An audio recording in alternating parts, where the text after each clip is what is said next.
In this short video, we will examine a simple but profound question. Why do you, as an intelligent Christian, disobey Jesus? Why don't you do what Jesus tells you to do in the Bible? The Bible makes it very clear. To be a Christian, you must obey Jesus. For example, the Bible says, "We know that we have come to know Jesus if we obey his commands. The man who says, 'I know him,' but does not do what he commands is a liar, and the truth is not in him." In Luke 12, Jesus also says, "That servant who knows his master's will and does not get ready or does not do what his master wants will be beaten with many blows." The message is clear enough. To be a Christian, you must obey Jesus. So let's look at 5 things that Jesus has commanded you to do in the Bible. Commandment 1. You should love your enemies. The vast majority of Americans claim to be Christian, as do the President and nearly all of the senators and representatives. So here's a question. Why does America have a military when Jesus is so crystal clear about love? In John 13, Jesus says, "A new command I give you, love one another. As I have loved you, so you must love one another." In Luke 6, Jesus says, "But I tell you who hear me, love your enemies. Do good to those who hate you. Bless those who curse you. Pray for those who mistreat you." In Matthew 5, "You have heard that it was said, 'Love your neighbor and hate your enemy.' But I tell you, love your enemies and pray for those who persecute you." And Luke 6 is as direct as can be. Love your enemies. Do good to them. This message is repeated throughout the Gospels. It's beautiful, isn't it? And so simple. We should love one another. We should love our enemies. So why does the United States have a military? Why isn't the Pentagon shaped like a heart? And why isn't the building filled with thousands of people who spread love, friendship, and kindness? Why instead does a Christian nation have a military machine designed to kill millions? Is that what Jesus commanded? Of course not. Jesus makes his second commandment so clear in the Bible. A Christian is supposed to sell everything. Jesus says it directly in Matthew 19. "If you want to be perfect, go, sell your possessions and give to the poor, and you will have treasure in heaven." That sounds so simple, but many Christians refuse to believe it, so Jesus says it over and over again. In Luke 14, Jesus says, "Any of you who does not give up everything he has cannot be my disciple." In Matthew 6, Jesus says, "Do not lay up for yourselves treasures on earth, but lay up for yourselves treasures in heaven." And no one can serve 2 masters. You cannot serve God and money. Matthew 13 talks about the deceitfulness of wealth, and Luke 12 makes it as direct as possible. Sell your possessions and give to the poor. Could Jesus be any clearer? Yet Christians ignore him. Why? Why don't you do what Jesus commands? Nowhere does Jesus say that you should carry a 30-year mortgage on a 3-bedroom house. Jesus never tells you to buy a car. If you obeyed Jesus, you would sell it all. But it's not just your possessions that you're supposed to abandon. In his 3rd commandment, Jesus tells Christians to abandon their families as well. Jesus says it one way in Matthew 19, and Luke 14 is even more direct. "If anyone comes to me and does not hate his father and mother, his wife and children, his brothers and sisters, yes, even his own life, he cannot be my disciple. And in the same way, any of you who does not give up everything he has cannot be my disciple." Here's yet another reminder to sell everything, and then Jesus commands you to abandon your family as well. Commandment 4 goes one step further. After abandoning your family, you need to begin self-mutilation. Matthew 5 puts it this way, "You have heard that it was said, 'Do not commit adultery.' But I tell you that anyone who looks at a woman lustfully has already committed adultery with her in his heart. If your right eye causes you to sin, gouge it out and throw it away. It is better for you to lose one part of your body than for your whole body to be thrown into hell. And if your right hand causes you to sin, cut it off and throw it away." What does this mean?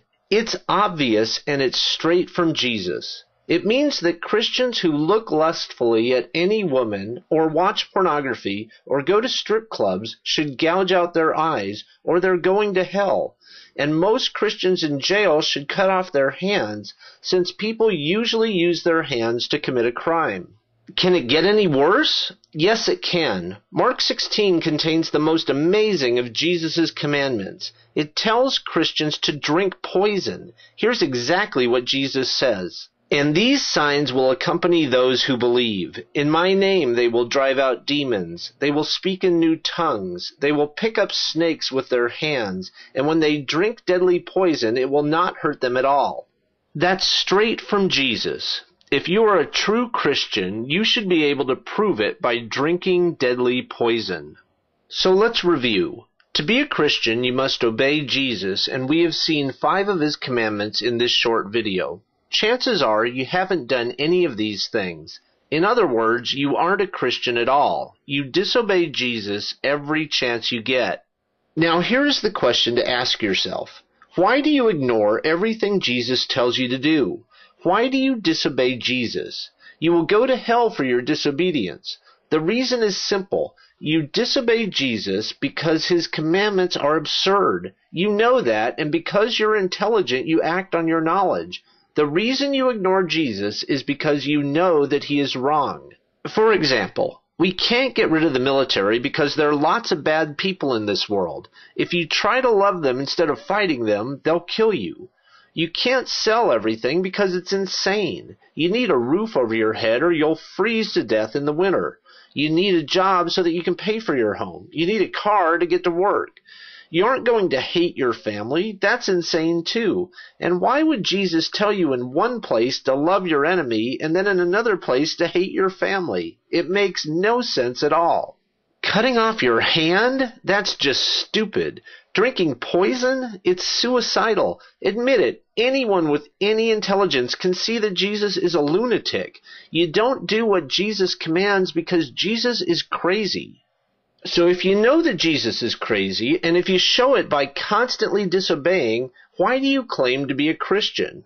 You might be thinking, I am a Christian so that I will go to heaven when I die.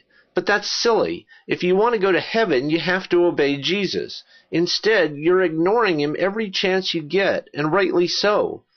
So here is something to consider.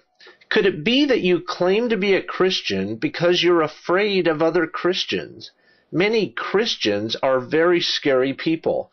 They don't love one another. Many Christians are filled with hatred, racism, homophobia, and violence. For example, our prisons are overflowing with Christians. Perhaps you're afraid of what Christians might do to you. You might lose your job. You might get arrested. You might be beaten.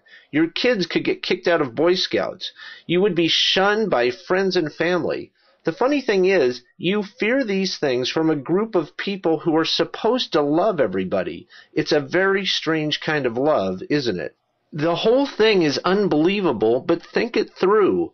Use your intelligence. By ignoring Jesus' commandments, you guarantee a trip to hell. The hope of heaven is not driving you to be a Christian. You are a Christian because you are afraid of other Christians. There are so many of them, and they are so powerful that you live in fear. Now what? It turns out that there's a much better alternative, and this video is your invitation to think about it. It's called rational thought. Living in fear is no way to live, and the fact is that you have nothing to fear but fear itself. As soon as you admit that, you have started down the road to becoming a rational human being. It is a road to a much better life.